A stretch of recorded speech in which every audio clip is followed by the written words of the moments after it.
नमस्कार मंडळी, माझं नाव भक्ती आनंदा वेलुशे. मी सरस्वती सेकंडरी स्कूल येथे इयत्ता 8वी ड मध्ये शिकते. माझ्या भाषणाचा विषय आहे आधुनिक तीर्थक्षेत्र. जगभरामध्ये अनेक तीर्थक्षेत्र आहेत, त्यातही आपल्या भारत देशात त्याची संख्या प्रचंड आहे.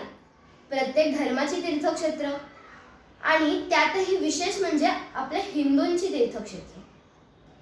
तीर्थ म्हणजे विशिष्ट क्षेत्र, ठिकाण ज्याला धार्मिक, आध्यात्मिक, पौराणिक, ऐतिहासिक मान्यता आहे, महत्त्व आहे. तीर्थ याचा अर्थ जे तारते ते तीर्थ. प्रत्येक तीर्थसंबंधी काही कथा प्रसिद्ध आहेत. त्या ठिकाणी अवतारांनी, ऋषीमुनींनी, साधू संतांनी, महापुरुषांनी काही निश्चय कार्य केलेली आहे, साधना, तपस्या केलेली आहे.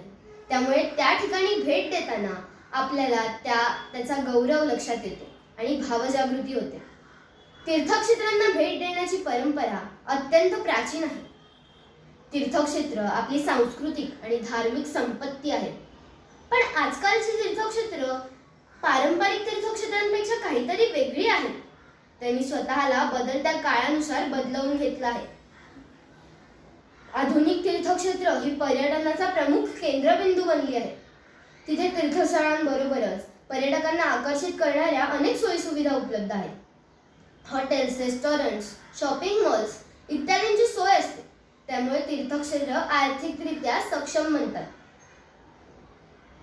आधुनिक तंत्रज्ञानाचा वापर करून तीर्थक्षेत्रांना आणखी आकर्षक बनविण्याचा प्रयत्न केला जातो. साऊंड आणि लाईट शो, ऑडिओ व्हिज्युअल प्रस्तुती यांच्याद्वारे धार्मिक कथानकांचे सादरीकरण केले जाते. मोबाईल ॲप्सच्या माध्यमातून मंदिरांची माहिती, पूजा पद्धती इत्यादी उपलब्ध होते. अनेक तीर्थक्षेत्रांनी पर्यावरण संरक्षणाकडे लक्ष केंद्रित केले आहे. त्यांनी सौर ऊर्जा, जलसंवर्धन, कचरा व्यवस्थापन यांसारखे प्रकल्प राबवले जातात. त्यामुळे पर्यावरणाचे संरक्षण करायला मदत होते. अनेक तीर्थक्षेत्र सामाजिक कार्यात सहभागी होतात. शिक्षण, आरोग्य, गरिबांच्या उद्धारासाठी अन्नछत्रे, विविध योजना राबवल्या जातात. त्यामुळे समाजातील गरजूंना मदत मिळते. तीर्थक्षेत्र आपल्या धार्मिक भावनांचा विकास करतात. तीर्थक्षेत्र आपल्या सांस्कृतिक संपत्तीचे संरक्षण करतात. तीर्थक्षेत्रांमुळेच तर पर्यटन क्षेत्राला चालना मिळते. तीर्थक्षेत्र आर्थिकदृष्ट्या सक्षम बनतात. तीर्थक्षेत्र सामाजिक कार्यात सहभागी होतात आणि विकासात योगदान देतात. पण या आधुनिकीकरणासमोर काही आव्हानेही आहेत. कारण काही वेळा तर तीर्थक्षेत्रांमुळेच व्यावसायीकरण वाढते. भोंदू बाबा यांसारख्या बाबांमुळे तीर्थक्षेत्रांत धर्माची प्रतिमा खराब होते आणि गर्दीमुळे पर्यावरण प्रदूषित होते. तीर्थक्षेत्र आपल्या पारंपरिक मूल्यांना जपतच स्वतःला बदलत्या काळानुसार बदलवून घेत आहेत. ती आपल्या धार्मिक भावनांचा विकास करण्यासोबतच सामाजिक आणि आर्थिक विकासातही योगदान देत आहेत. परंतु आव्हानेही आहेत, ज्याकडे लक्ष देणे अगदी गरजेचे आहे.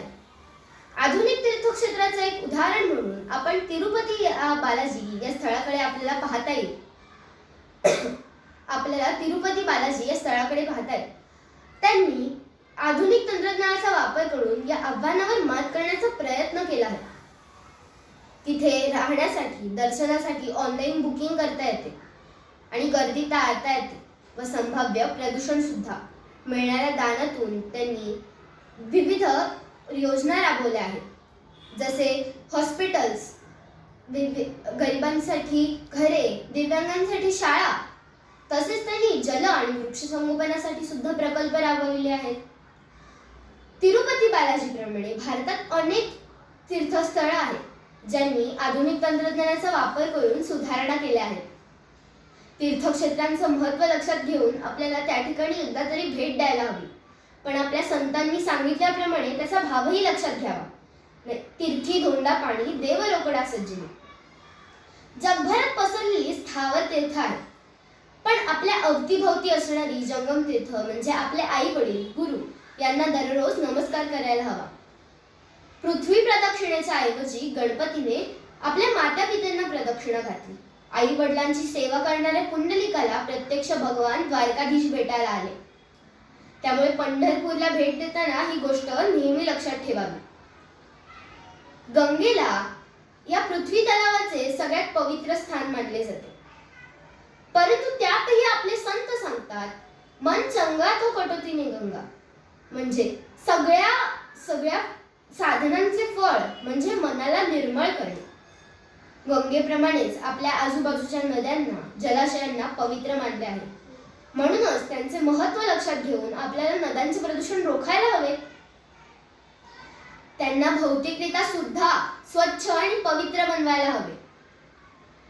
तरच ते आधुनिक तीर्थक्षेत्र बनतील. शेवटी एवढंच म्हणेन, आधुनिकतेचा करूनी ध्यास, करूया परंपरा आणि संस्कृतीचा अभ्यास. तरच होईल तीर्थक्षेत्रांचा विकास. धन्यवाद.